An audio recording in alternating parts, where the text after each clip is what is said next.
శిఖరాలకు సవాళ్లు, విద్యార్థుల విజయాలు. పూర్తి వివరాలకు చదవండి రేపటి సాక్షి దినపత్రిక. సినిమాల్లో నీతులు చెబుతారు, నిజ జీవితంలో పాటించరు. రియల్ లైఫ్లో సమాజ ఉద్ధరణే ధ్యేయమన్నట్లుగా డైలాగుల మీద డైలాగులు చెబుతారు.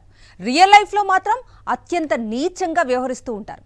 ఇవి ఈ మధ్యకాలంలో దేశవ్యాప్తంగా సినిమా ప్రముఖులపై ప్రజలు వెళ్లగక్కుతున్న ఆవేదన.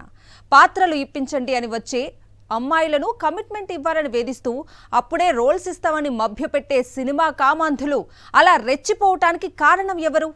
Senior journalist Kommineni Srinivasarao comment ఇప్పుడు చూద్దాం. కాలం ఎప్పుడూ ఒక తీరున ఉండదని పెద్దలు చెబుతుంటారు. అది నిజమేనని అనిపిస్తుంది. తాజాగా జనసేన ప్రచారకుడు, పవన్ కళ్యాణ్ ప్రీతిపాత్రుడైన కొరియోగ్రాఫర్ జానీ మాస్టర్పై వచ్చిన అభియోగాల మీద పవన్ కళ్యాణ్ స్పందించలేకపోయారు. గత 2 ఏళ్లుగా తనను జానీ మాస్టర్ వేధిస్తూ అత్యాచారాలకు పాల్పడుతున్నారని జూనియర్ డాన్సర్ చేసిన ఆరోపణ ప్రకంపనలు సృష్టించింది. పవన్ కళ్యాణ్కు అత్యంత సన్నిహితుడైన ప్రముఖ దర్శకుడు త్రివిక్రమ్ శ్రీనివాస్పై తాజాగా నటి పూనం కౌర్ చేసిన ఆరోపణలు కలకలంగా ఉన్నాయి. గతంలో పవన్ కళ్యాణ్పై కూడా ఈమె కొన్ని సంచలన వ్యాఖ్యలు చేశారు.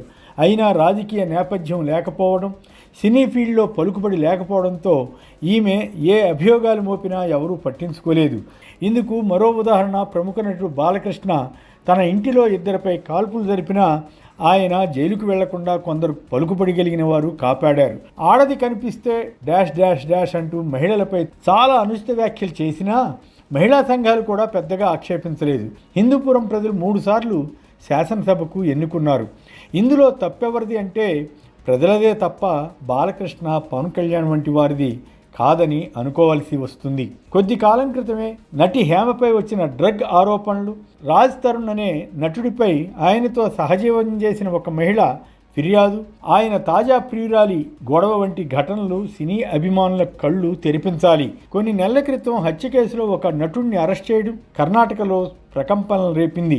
కేరళలో ఒక కమిటీ నివేదిక కొందరు సినీ ప్రముఖులు మహిళా నటుల పట్ల ఎంత ఘోరంగా వ్యవహరిస్తున్నారో వెల్లడించింది. తెలంగాణలో గత ప్రభుత్వ హయాంలో పలువురు ప్రముఖ నటులు డ్రగ్ కేసులో విచారణ ఎదుర్కొన్నారు. అయితే వారు ఎలాగలా మేనేజ్ చేసుకున్నారని చెబుతారు. సినిమాల్లో నీతులు చెప్పడం, హీరోయిజం ప్రదర్శించడం వేరు.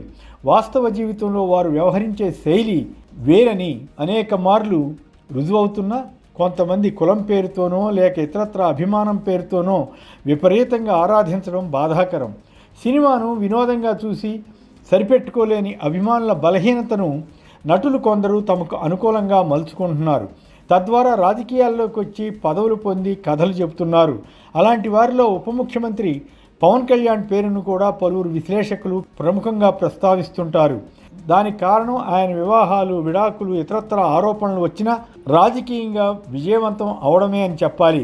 దానికి తోడు సుదీర్ఘ రాజకీయ అనుభవం ఉన్న ప్రస్తుత ముఖ్యమంత్రి చంద్రబాబు నాయుడు పవన్ కళ్యాణ్ను ఒక సామాజిక వర్గం అభిమానిస్తోందన్న బలహీనతను క్యాష్ చేసుకోవడానికి అన్ని వ్యూహాలు అమలు చేశారు. వీళ్ళిద్దరూ కలిసి ఎలాగైతేనే 2024లో అధికారంలోకి వచ్చారు.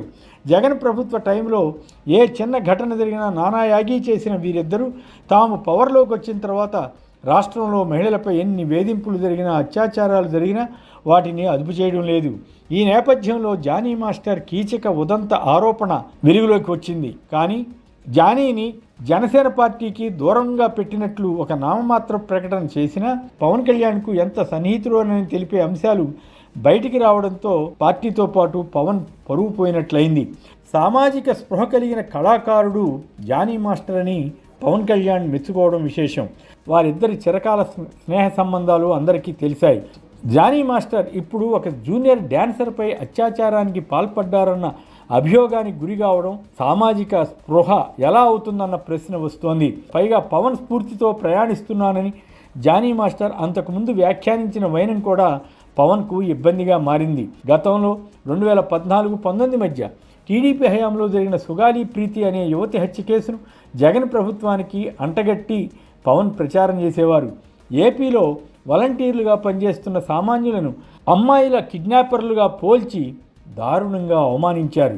తీరా అధికారంలోకి వచ్చిన తర్వాత అమ్మాయిల కిడ్నాప్ గురించి నోరెత్తితే ఒట్టు.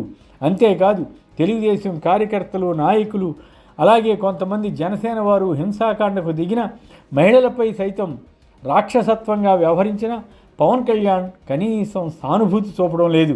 గత 4 నెలల్లో మహిళలపై జరిగిన అకృత్యాల సంఖ్య చాలా అధికంగానే ఉంది. అయినా పవన్ కళ్యాణ్, చంద్రబాబులు సరైన రీతిలో స్పందించడం లేదు. అదే టైంలో పలువురిని మోసం చేసిందన్న ఆరోపణలు ఎదుర్కొంటున్న ముంబై నటి ఒకరిని అడ్డం పెట్టి 3 ఐపీఎస్ అధికారులను కనీసం నిబంధనలు పాటించకుండా సస్పెండ్ చేయడం బహుశా ఏపీలోనే జరిగి ఉంటుంది. గతంలో ఓటుకు నోటు కేసులోనో లేక స్కిల్ స్కామ్లోనో తనను పట్టుకున్నారన్న కోపంతో సీనియర్ ఐపీఎస్ అధికారి పిఎస్ఆర్ ఆంజనేయులపై చంద్రబాబు ఇలా కక్ష సాధింపు చర్యలకు పాల్పడ్డారని వైసీపీ విమర్శిస్తోంది. టీడీపీ ఎమ్మెల్యే ఆదిమూలం తనపై అత్యాచారం చేశారని అదే పార్టీకి చెందిన ఒక మహిళా నేత నేరుగా ఆరోపించినా ఆయన అరెస్ట్ చేయకుండా సస్పెండ్ చేసి వదిలేశారు. ఈ ఘటనపై సైతం పవన్ కళ్యాణ్ కనీసం ప్రశ్నించలేదు. వీటన్నిటినీ బట్టి అధికారంలోకి వచ్చాక పవన్ కళ్యాణ్ ఎలా వ్యవహరిస్తున్నారనేది అర్థం చేసుకోవచ్చని, తన అభిమానులకు ఆయన ఎలాంటి స్ఫూర్తిని అందిస్తున్నది తెలుసుకోవచ్చని విశ్లేషకులు వ్యాఖ్యానిస్తున్నారు. కేవలం సినిమా నటులు అన్న పిచ్చి అభిమానంతో వారు ఎన్ని అరాచకాలు చేసినా, ఎన్ని హేయమైన పనులకు పాల్పడినా వారిని తమ దేవుళ్ల మాదిరి చూసుకోవడం తప్పో కాదో అభిమానులే నిర్ణయించుకోవాలి.